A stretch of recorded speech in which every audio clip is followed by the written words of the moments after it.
Hello everyone, I'm the Caretaker, and welcome to BC's Video Vault. This was a segment that originally appeared on the Graveyard Show podcast in 2010, and it was a movie review segment where Brian Collins from Horror Movie A Day would review movies once a month. Now, there were 6 of these segments in total before the Graveyard Show podcast ended in mid-2010.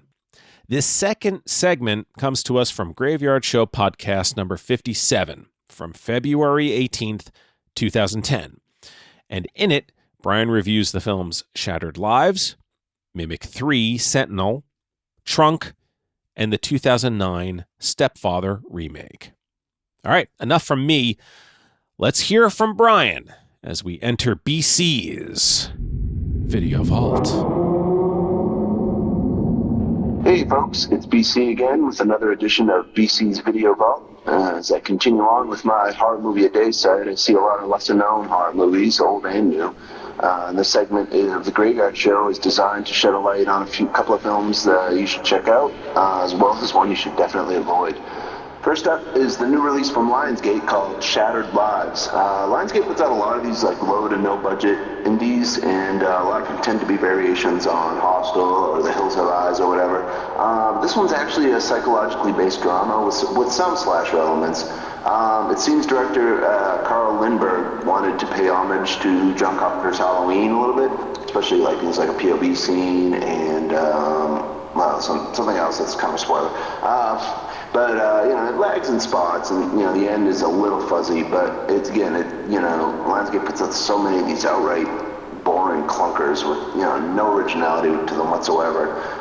It's just great to see a little more brains, a little more creativity, And I also like the ballsy approach Lindbergh took, which is to pretty much front load the film with the bulk of the slasher stuff, instead of saving it all for the end. I'd highly recommend it if you like a little bit, drama mixed in with the horror movies.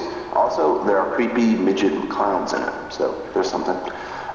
Next up is another one that came out a few years ago and was probably dismissed, or you probably didn't even know maybe that it existed, but it really deserves a look. Mimic 3, Sentinel.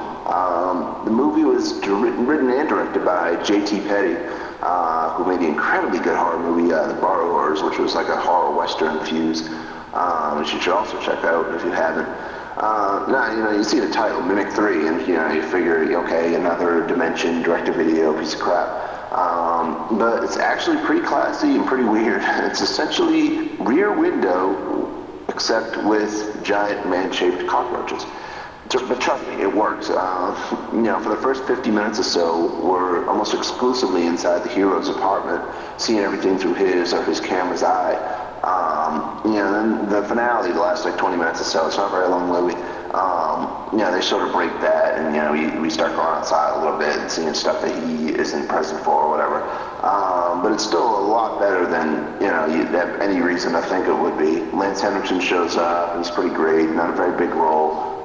It's cool, and it's probably the movie's best line, which I won't spoil, although my review does. And it continues the trend of the Mimic series being surprisingly good. I mean, it's a series about man-shaped cockroaches, but yet all 3 of them, have their own sort of identity, and they're all kind of cool. And the first one obviously had Dimension interference with Guillermo del Toro, but I think it still turned out pretty good. He might be unhappy with it, but I think it's a pretty cool, mix of a generic Dimension movie and a cool Guillermo del Toro movie. But Petty, back to Petty, Mimic 3, he's definitely one of those guys that we should be seeing more stuff from. If he can make this low-budget DTV, Mimic sequel work, imagine just what he could do with money and, his own story, like Borrowers, although I don't know how much money he had on that. And you don't have to see the other Mimic movies to understand this one.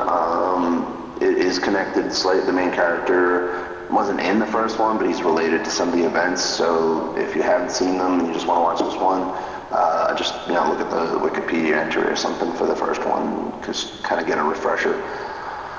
Last and certainly least, we come to Trunk. Now, as much as I enjoy the Saw and Hostel movies, I really hate the bulk of the movies that they spawned, and this one's no exception. And it's a shame because, the concept, a girl trapped in a trunk, driven around by a guy who intends to kill her, could be worked into a decent thriller. But unfortunately, Straw Wiseman, who came up with the story, movie. I believe that the bulk of the dialogue was improvised by the two main actors. It just does nothing interesting whatsoever throughout the course of the movie, and it's 90 minutes long. And you'd think in 90 minutes they could come up with some complications or, like develop both characters in a way that, you like the girl, but you also kind of feel bad for the killer or something, or you really hate him, but he's just like this generic guy. She's annoying. She never does anything to try and free herself until the end of the movie.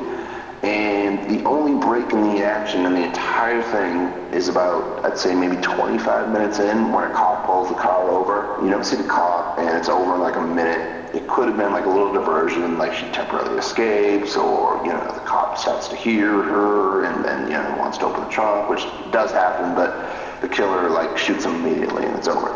And then it's just back to the two of them. He has, like, this little two-way speaker in the car, in the trunk, and so they can talk to each other, and they just basically say the same shit to each other over and over throughout the course of the movie, and you never really get a clear answer as to what his deal is, why he chose her, anything like that. It's just really terrible. It's got a decent score, and it looks pretty good for a digitally shot movie. I'm not a big fan of digital, but it does certainly looks better than most that I see. But it's just a complete bore of a movie, and the ending is atrocious. I never thought I'd see a film where I was disappointed with the ending when I didn't even care about the 90 minutes that came before it, but Trunk is that film. And as a little sort of bonus, in case you didn't already know, the remake of The Stepfather is now out on DVD, and it is terrible. Probably, like I've said a lot of times, if you read my site, I'm not like anti-remake guy at all. I think, if they can bring something new to it and do their own thing, then it's cool. They don't do that with Stepfather. It's just awful, start to finish. But if you must watch it, I should let you know that by the time you hear this on the Graveyard Show, I will have recorded and will be in the process of editing a commentary track for the movie. So you can at least have me helping you through the film with biting remarks like, go to hell, movie, and stuff like that. So look for that, and as always, daily horror movie reviews at horrormovieaday.com, all one word. And thanks for listening. Back to you, Caretaker. Thank you, Brian. Always great hearing your reviews. You can purchase Brian's book on Horror Movie A Day, appropriately titled Horror Movie A Day, the Book, wherever books are sold. And you can also catch him on the Shudder series Behind the Monsters. I would like to invite you to join me on the Graveyard Show podcast, where I interview people from the world of horror. It is available right here on YouTube as well as everywhere podcasts exist.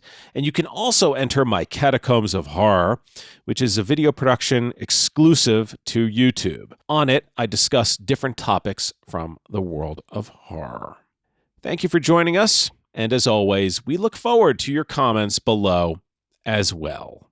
I'll see you again right here inside BC's Video Vault.